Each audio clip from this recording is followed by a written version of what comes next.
ay imbestigahan din at i-impeach din yung mga gumagamit ng confidential funds at iba pang mga ahensya ng gobyerno na napakaraming pinrakot at pinakaw. Hindi lang ang mga Duterte, pero ang napapansin namin, bakit pag-usapin Duterte napakabilis ng administrasyon, pero pag iba o kasalukuyang korupsyon na pinag-usapan, bakit napakabagal ng proseso? So saan doon ang accountability doon? Saan doon ang due process? Unang-una sa lahat mga kababayan, kung merong kaso ang isang political officer dito sa ating bansa, dapat dumaan muna siya sa paglilitis sa ating korte. Pag napatunayan sa ating korte na meron siyang kaso, ang Supreme Court ang magdesisyon kung ito bang nagkasalang Pilipino o isang political official ay kailangan dalhin sa International Criminal Court. Pero ang ginawa ng administrasyon, inuha ang isang politiko at agarang dinala sa ICC nang walang paglilitis sa ating korte. So mali po yun sa suklam po yun o kapubuhan yun sa jurisdiction ng ICC. Mali po yung ginawa na yun, kapatid, okay?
Dapat siguro ay imbestigahan din at i-impeach din yung mga gumagamit ng confidential funds at iba pang mga ahensya ng gobyerno na napakaraming pinrakot at pinakaw. Hindi lang ang mga Duterte, pero ang napapansin namin, bakit pag-usapin Duterte napakabilis ng administrasyon, pero pag iba o kasalukuyang korupsyon na pinag-usapan, bakit napakabagal ng proseso? So saan doon ang accountability doon? Saan doon ang due process? Unang-una sa lahat mga kababayan, kung merong kaso ang isang political officer dito sa ating bansa, dapat dumaan muna siya sa paglilitis sa ating korte. Pag napatunayan sa ating korte na meron siyang kaso, ang Supreme Court ang magdesisyon kung ito bang nagkasalang Pilipino o isang political official ay kailangan dalhin sa International Criminal Court. Pero ang ginawa ng administrasyon, inuha ang isang politiko at agarang dinala sa ICC nang walang paglilitis sa ating korte. So mali po yun sa suklam po yun o kapubuhan yun sa jurisdiction ng ICC. Mali po yung ginawa na yun, kapatid, okay? Pero sir, ngayon nga papalitan ang malalaman ho natin yan, sir, kung magkukunita po sila ulit, pero mas lamang pa rin yung Duterte Alliance kaysa sa kanila. Kasi unang-una nung bumoto, 9 lang sila, di ba? Kaya napalitan yung Sir President at 13 yung bumoto naman sa kay Internet. Kaya kung makakaroon ulit ang kunita, hindi natin malalaman kung merong papalitan, pero mas lamang pa rin yung majority ngayon sila. Kaya kung magkaroon man ng kulang, kung wala sa Bato de la Rosa, lamang pa rin sila, 12 pa rin sila. Hindi ko dahil nangyayari ito, huwag lang mapuksan ang usapin sa flood control. Actually, hindi natin alam. Kasi ngayon, natakpan na yung usapin sa flood control. Dahil ang ginagawa ng administrasyon ngayon ay nagbibigay sila ng kung ano-anong issue para pagtakpan yung nangyayari sa ating bansa. Oo. Anong mensahe mo? Ang mensahe lang natin sa mga Pilipino, sana magising tayo at huwag tayo magbinibigay at magbulag-bulagan sa nangyayari sa ating bansa. So yun po, maraming salamat. Thank you, sir. Baka masaksak tayo dito. Ng sagot!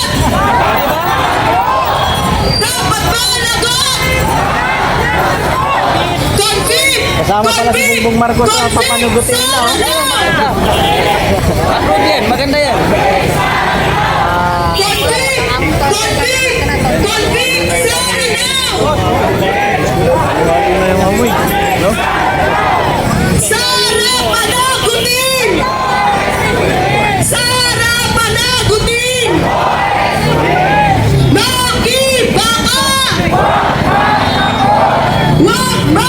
angat!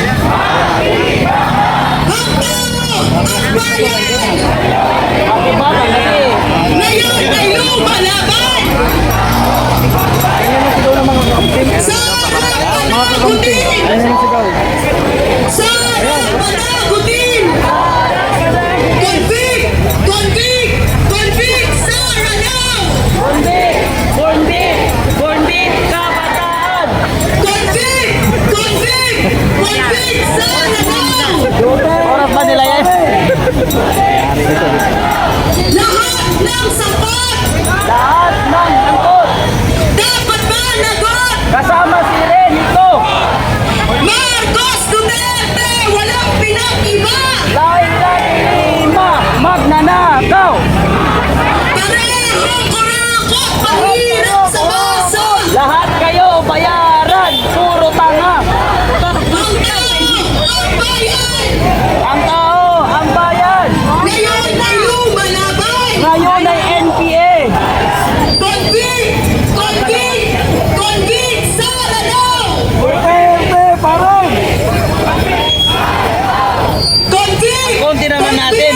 Baka pag nagramulan, buro-buko lang makuha natin. Okay na. Sara Eh, may isog man ta. Sara panagutin!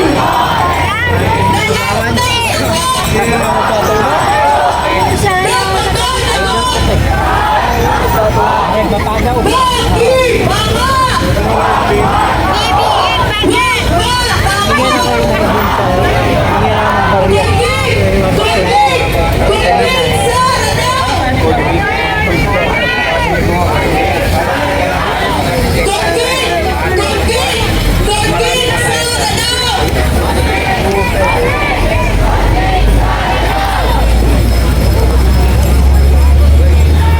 Sara panagutin!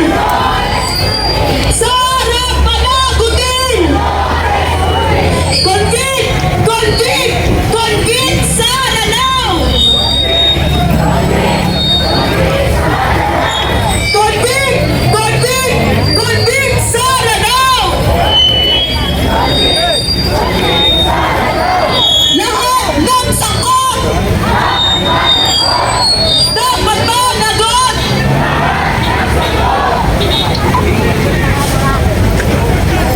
Tinatawagan po sa harapan si kasamang Palatino at ang tambisan sa silid. Mga kasama!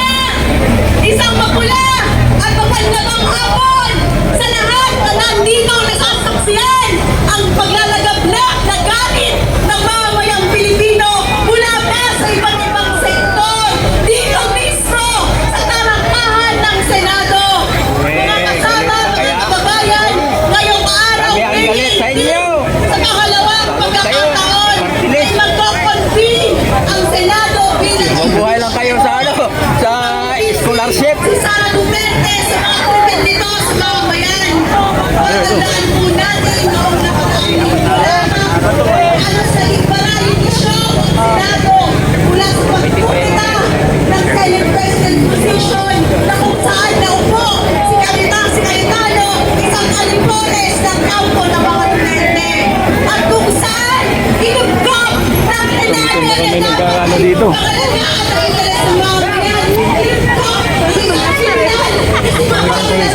nangyari? Ito, hindi dito si Bato.